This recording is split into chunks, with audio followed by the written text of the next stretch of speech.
Hey guys, it's been a while since I put a video up, and that is because we have had a drought and things aren't looking so great. And also we have a big renovation next door, so there's a lot of noise. But I did want to show you a few things that I've done in the garden and a few things that are looking nice. The first thing is I moved some coleus over here to the shady side of the burning bush. I've got 4 pots and it really fills in the space nicely. I think I'm going to repeat this next year. And my heuchera container is doing really well. And let me take you over here and I'll tell you everything that I've filled in this area that has now become a sunny area. Back in the spring, I put some lamb's ear, and this is a good full sun plant. This gets quite a bit of sun in this area, and it's shallow rooted, so it can do well under our giant burning bush, which has some very aggressive large roots. So these have done well. They look a little browned out because we have had a drought for 3 weeks, but we did have a little bit of rain last night. And then over here, I had planted some daylilies in the spring. 3 of those. I had divided some from another part of the garden. And during the summer, I took some very small Black-Eyed Susan seedlings and transplanted them during the wrong time, but they seem to have taken. So I'm really delighted about that. I just added some more water too. And then I have dotted in some evergreens here and here that were in pots. I'm using some of my potted boxwood to fill in this area, and I do want to make sure that I have evergreen interest over here because these perennials will disappear in the winter. They'll look really nice in the spring and summer and fall, but I will need some evergreen interest, so I hope my boxwoods take.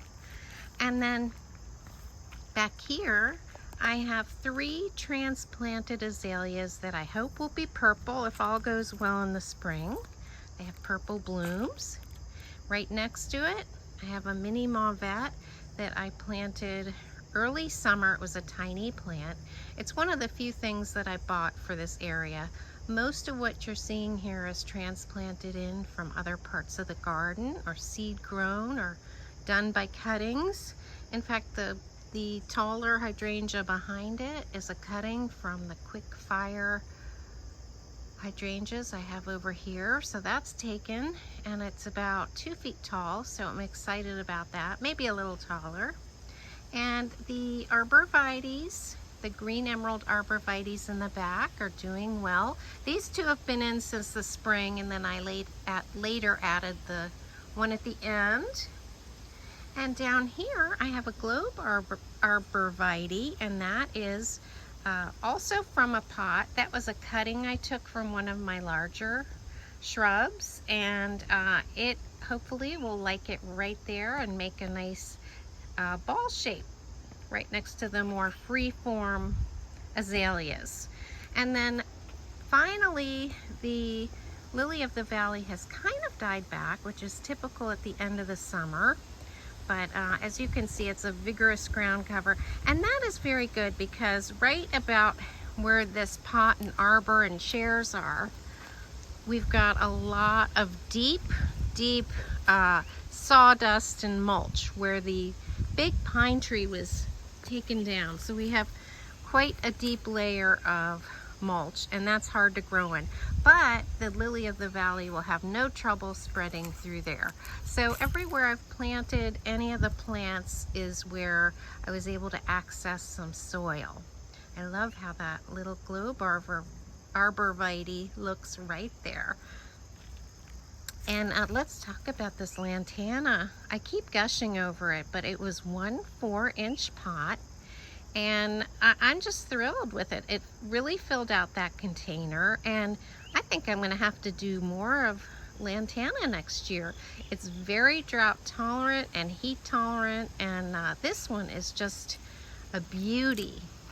So I've really enjoyed that. But that is an annual in my area as we do get cold winters. And then over here, I have a couple of little boxwoods that I planted in.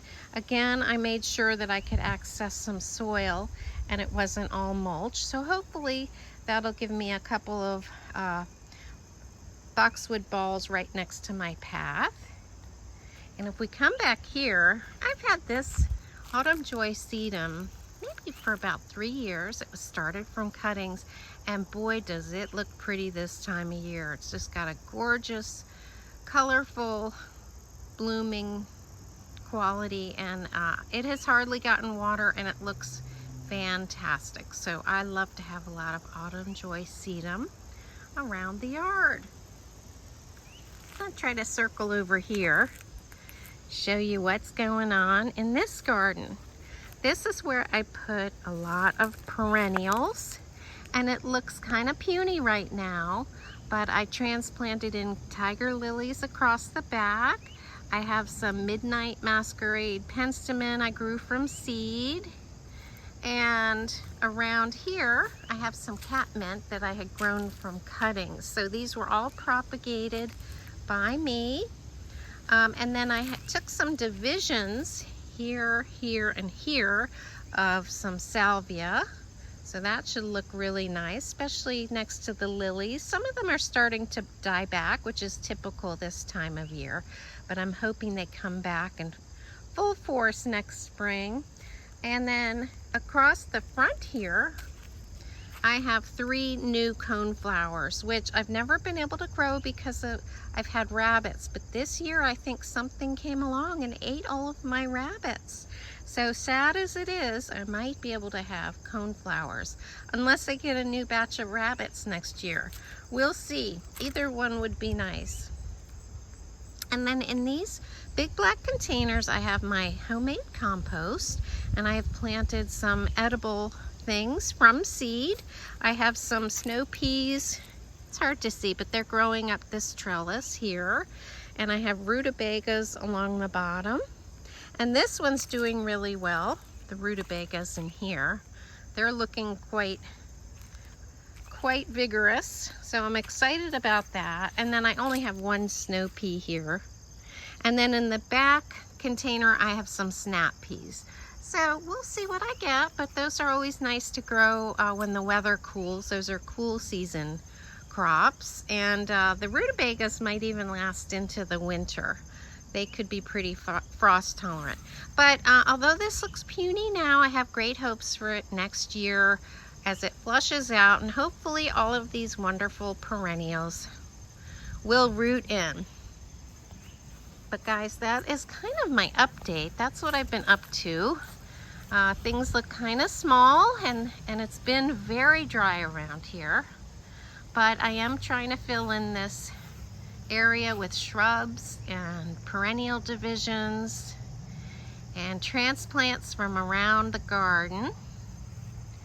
And I'm not going to show you my polytunnel beds at the moment, but I will mention that I love having marigolds this time of year. They're great late season bloomers, and these tall marigolds here are so beautiful. Even all the way from the house I can enjoy them. They're so bright. But I will be planting some of my kale and my collards in there, and once I do, I'll give you an update on that. But this is what's going on in the garden. I do have a messy garden over here. All the squash is kind of dying back. And I have some beautiful canna lilies and tall marigolds over here that we're enjoying.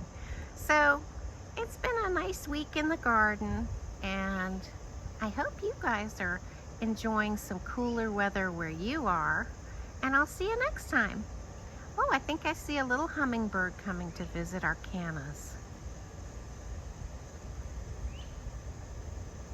I'll see you next time.